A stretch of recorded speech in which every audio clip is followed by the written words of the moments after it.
আসসালামু আলাইকুম। বিনোদন বাংলায় আপনাদের সবাইকে অনেক অনেক শুভেচ্ছা।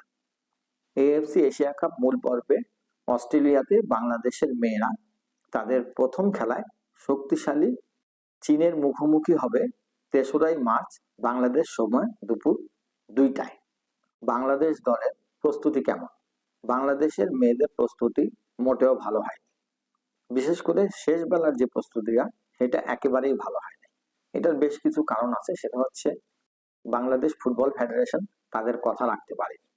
মেয়েদের জাপানে ক্যাম্প করার কথা ছিল, এরপর বাংলাদেশ দল অস্ট্রেলিয়া যাওয়ার আগে থাইল্যান্ডে ১ সপ্তাহের একটা ক্যাম্প করার কথা ছিল, এরপরে থাইল্যান্ড থেকে সরাসরি অস্ট্রেলিয়া চলে যাওয়ার কথা ছিল, সেটাও হয় নাই। ইভেন কি যাওয়ার আগে কোনো রকম প্রস্তুতি ম্যাচেরও ব্যবস্থা করতে পারেনি। প্রস্তুতি ভালো না হওয়ার বেশ কিছু কারণ আছে। কারণগুলো হচ্ছে একেবারে শেষ সময়ে এসে নারী লীগ পরিচালনা করার সিদ্ধান্ত নেওয়া, এরপরে সাব আন্ডার 19-এ দল পাঠানো, কারণ সাব আন্ডার 19টা এই সময় এতটা ইম্পর্টেন্ট ছিল না, কেননা পাকিস্তান, মালদ্বীপ, শ্রীলঙ্কা তারাও কিন্তু দল পাঠায়নি। বাংলাদেশ এই বছর দল না পাঠাইলেও পারত। তারা কি করলো, দল পাঠাইছে এবং তারপরে আবার পিটার বাটলারকে কোচ করে পাঠাই দিছে। এইখানে ১২-১৩টা দিন আরো নষ্ট হয়েছে। তো বলতে পারেন সবকিছু মিলায় বা শেষ সময়ের যে আপনার প্রস্তুতিটা, এটা একেবারেই ভালো হয়। তারপরে আমি আপনাদের সামনে আমাদের প্রথম ম্যাচ যেটা শক্তিশালী চীনের বিপক্ষে, সেই ম্যাচে আমাদের একাদশটা কি হতে পারে জাস্ট আমি একটা প্রেডিকশন করতেছি। তো আমি আমার একাদশটা সাজাই, দেখি আপনাদের কাছে কেমন লাগে। তো গোল পোস্টে আমি বরাবরের মতোই রূপনা চাকমাকে রাখতে চাই, কারণ রূপনার বিকল্প এই মুহূর্তে বাংলাদেশে এখনো কোনো গোলকিপার তৈরি হয়নি। এরপরে আসি ডিফেন্স লাইনে, 2টা উইং ব্যাক, যেমন লেফট উইং ব্যাকে শামসুন নাহার এবং রাইট উইং ব্যাকে শিউলি আজি। এই 2টা উইং ব্যাক আমাদের, এদের বিকল্প এখন পর্যন্ত সত্যি কথা কি আমরা পাই নাই, এবং এরা ডিফেন্স সামলানোর সাথে সাথে আক্রমণেও যথেষ্ট ভূমিকা রাখে। এরপরে আসা যাক সেন্ট্রাল ব্যাকে। সেন্টার ব্যাকে আমাদের যথারীতি আফিদা খন্দকার, যার উপরে কোচের যথেষ্ট ভরসা আছে, এবং আফিদা খন্দকারের হাতেই ক্যাপ্টেন আর্মস ব্যান্ডটা থাকবে। আফিদার সাথে আরেকজন সেন্টার ব্যাকে থাকবেন, তিনি হচ্ছেন নবীরুন খাতুন। তো এখন এইখানে অনেকে বলতে পারেন যে নবীরুন কেন, এই জায়গাটা তো কোহাটি কিসলুক থাকার কথা না। আমি নবীরুনকে রাখতে চাই, এই জন্য নবীরুনকে রাখতে চাই কারণ আমরা সর্বশেষ যে 3টা ম্যাচ খেলছিলাম, একটা থাইল্যান্ডের সাথে এবং একটা মালয়েশিয়ার সাথে এবং একটা আজরাবাইজানের সাথে, এই 3টা ম্যাচের মধ্যে আমরা দেখছি যে থাইল্যান্ডের যে ফরওয়ার্ডরা আছে তারা কোহাটিকে বারবার বিট করছে। সেকেন্ড ম্যাচ যেটা আমরা খেললাম মালয়েশিয়ার সাথে, সেই ম্যাচে কোহাটি কিন্তু একটা অনেক বড় ব্ল্যান্ডার করছে, এবং কোহাটির ওই ব্ল্যান্ডারের কারণে বাংলাদেশ কিন্তু একটা গোল খায়, এবং সেই এক গোলেই কিন্তু বাংলাদেশ পরাজিত হয় মালয়েশিয়ার কাছে। বাংলাদেশ সর্বশেষ যে ম্যাচটা খেলছে আজরাবাইজানের সাথে, সেই ম্যাচে কোচ পিটার বাটলার কোহাটিকে ড্রপ করে দেয়। সেই জায়গায় পিটার বাটলার আন্ডার 20 দলে যে সেন্ট্রাল ডিফেন্সে খেলে নবীরুন খাতুন, তাকে খেলায়। নবীরুন কিন্তু কোচ পিটার বাটলার তার উপরে যে আস্থা রাখছে, সেই আস্থার প্রতিদান দিছে। সেই ম্যাচে নবীরুন যথেষ্ট ভালো খেলছে। তো এই কারণে আমি সেন্ট্রাল ডিফেন্সে আফিদার সাথে নবীরুনকে রাখলাম। এবার আসা যাক মাঝমাঠে। মাঝমাঠে আমাদের 3জন প্লেয়ার আছে, মনিকা, মারিয়া এবং স্বপ্নাদের। এর মধ্যে মনিকা আর মারিয়ার যে কম্বিনেশন, এটা তো বলতে পারেন আজকে প্রায় 8-10 বছর ধরে এই কম্বিনেশনটা চলতেছে। তার সাথে আবার যুক্ত হয়েছে স্বপ্না। তো এই 3জনের যে কম্বিনেশন, এর মধ্যে মারিয়া ডিফেন্সিভ মিডফিল্ডার হিসেবে খেলে এবং তার উপরেই মনিকা এবং স্বপ্না খেলে। এই যে আমাদের কম্বিনেশনটা, এই কম্বিনেশনটা কিন্তু পিটার বাটলার আনছে। আমাদের যে পূর্ববর্তী কোচগুলা ছিলেন তারা কিন্তু আমাদের 4-4-2-এই খেলাইতেন, তার মানে 2টা মিডফিল্ডার ছিল আমাদের, মারিয়া এবং মনিকা। পিটার বাটলার এসে এই প্রথাটাকে ভেঙে দিয়ে উনি 3টা মিডফিল্ডার করলেন এবং এই জায়গায় স্বপ্নাকে ইনক্লুড করছেন। এবং এই 3টা মিডফিল্ডার যখন থেকে আমাদের খেলতেছে, এক কথায় বলতে পারেন যে আমাদের দল যথেষ্ট ভালো রেজাল্ট করতেছে এবং আমাদের কম্বিনেশনটাও অনেক ভালো হচ্ছে। এবং এই 3জন মিডফিল্ডার কিন্তু মেন্টালি অনেক স্ট্রং।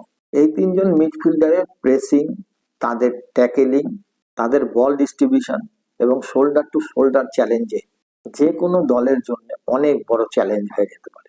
আক্রমণ ভাগের কথা যদি বলি, তাহলে প্রথমেই চলে আসা যাক আমাদের সুপারস্টার ঋতুপর্ণা চাকমার ব্যাপারে। আমাদের লেফট উইং পজিশনে খেলেন ঋতুপর্ণা চাকমা।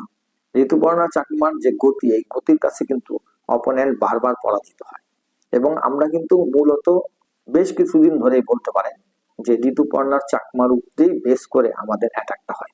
তো ঋতুপর্ণা চাকমা তো লেফট উইং পজিশনে খেলবে, রাইট উইং পজিশনে আমি রাখতে চাচ্ছি সুইডেন প্রবাসী আনিকা রানিয়া সিদ্দিকীকে। এখন আপনারা বলবেন যে সে নতুন আসছে এবং সে নাকি অনেকদিন খেলার মধ্যে ছিল না তার এডুকেশনের কারণে, এখন কোচ কি তাকে স্টার্টিং 11-এ খেলাবে? যদি আমি মনে করি যে কোচ তাকে স্টার্টিং 11-এ খেলায়, তাহলে তাকে রাইট উইং পজিশনেই খেলানো উচিত, এবং যার কারণে আমি তাকে রাইট উইং পজিশনে রাখতেছি। আমি আপনাদেরকে আনিকা রানিয়া সিদ্দিকীর একটা ভিডিও ক্লিপ দেখাচ্ছি, এটা দেখে আপনারা বুঝতে পারবেন যে সে টেকনিক্যালি কতটা সাউন্ড। আমি আবার একটা কথা রিপিট করতে চাই, সেটা হচ্ছে আমাদের দলের যে অ্যাটাকটা আছে এটা কিন্তু দানাবাত্তল ম্যাক্সিমামই বলতে পারে ঋতুপর্ণা চাকমার উপর বেস করে। এখন যদি আনিকা রানিয়া সিদ্দিকা তার যে স্কিল, সে যদি তার সামর্থ্য অনুযায়ী খেলতে পারে, তাহলে আমি এইটুকুই বলতে পারি যে আমাদের অ্যাটাকটা দুইটা উইং দিয়েই হবে। ঋতুপর্ণা যেভাবে বের হয়ে যায়, আনিকাও যদি ঠিক সেইভাবে বের হয়ে যেতে পারে এবং ডি বক্সে বারবার কাটব্যাক করতে পারে বল, তাহলে যখন একটা অপোনেন্টকে আপনি বোথ সাইড দিয়ে অ্যাটাক করবেন, তখন সে অপোনেন্ট যতই শক্তিশালী হোক না কেন, সে কিন্তু তার ডিফেন্স সামলানোর জন্য অনেকটা নিচের দিকে নেমে আসবে। এবং এইটা যদি হয়, তাহলে আমি এইটুকু বলতে পারি যে আমরা এই টুর্নামেন্টে ভালো কিছু করতে পারি। শামসুন নাহার নাম্বার 9 পজিশনে খেলবে, হয় শামসুন নাহার খেলবে নয়তোবা তোহরা খেলবে, তাদের মধ্যে যে কোনো একজন নাম্বার 9 পজিশনে খেলবে স্টার্টিং 11। যদি এর মধ্যে কেউ ক্লিক না করতে পারে, তাহলে সাব হিসাবে পরবর্তীতে আরেকজন নামবে। তো এইটা হচ্ছে মোটামুটি আমার একাদশ। আর যদি মনে করেন আনিকাকে যদি মাঝ মাঠে এনে খেলায়, সেই ক্ষেত্রে কিন্তু স্বপ্নাকে ড্রপ করে দেওয়া হবে। আর যদি স্বপ্না ড্রপ হয়ে যায়, তাহলে এইটুকু নিশ্চিত থাকেন যে রাইট উইং পজিশনে শামসুন নাহারই খেলবে এবং নাম্বার 9 পজিশনে তোহরাই খেলবে। এটা তো হলো বাংলাদেশের যে একাদশটা আমি মানে আমার প্রেডিকশনের একাদশ। এর বাইরেরও কিছু কথা আছে, যেমন মনে করেন যে অস্ট্রেলিয়াতে যখন বাংলাদেশ ক্রিকেট টিম খেলতে যায়, তখন কিন্তু প্রচুর দর্শক বাংলাদেশ ক্রিকেট টিমের খেলা দেখার জন্য গ্যালারিতে উপস্থিত হয়।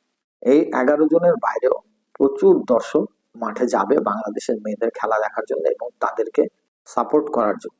এবং আমার বিশ্বাস যে আমাদের এই মেয়েদের পাশে অস্ট্রেলিয়ার যে দর্শকরা ক্রিকেটের জন্য মাঠে যান, তারা ফুটবলের জন্য গ্যালারিতে যে আমাদের মেয়েদেরকে সাপোর্ট করবে এবং আমাদের মেয়েদেরকে উজ্জীবিত করে রাখবে।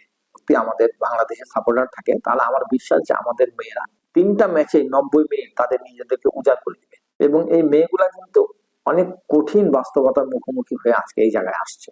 তো এরা এত সহজে ছাড়ার পাত্র নাই। যেটা হওয়া সেটা তো হয়ে গেছে, প্রস্তুতি ভালো হয় নাই, আমাদের প্রস্তুতি ভালো হওয়া উচিত ছিল। কিন্তু যাই আছে যেভাবেই আছে, পিটার বাটলারও কিন্তু ছেড়ে দেওয়ার মতো পাত্র না, সে তার সর্বশেষ চেষ্টাটুকু করে যাবে। এই মেয়েরা তাদের শেষ বিন্দু পর্যন্ত লড়ে থাকবে। বাংলাদেশকে যদি তারা বিশ্ব মঞ্চে রিপ্রেজেন্ট করতে পারে, তারা তাদের শেষ চেষ্টাটা করে যাবে। এবং আমাদের মেয়েদের ফাইট করা সেই মানসিকতা আছে, এত সহজে হাল ছেড়ে দেওয়ার মতো মেয়ে তারা না। মেয়েরা আমাদেরকে হতাশ করবে না, ভালো কিছু হবে ইনশাআল্লাহ।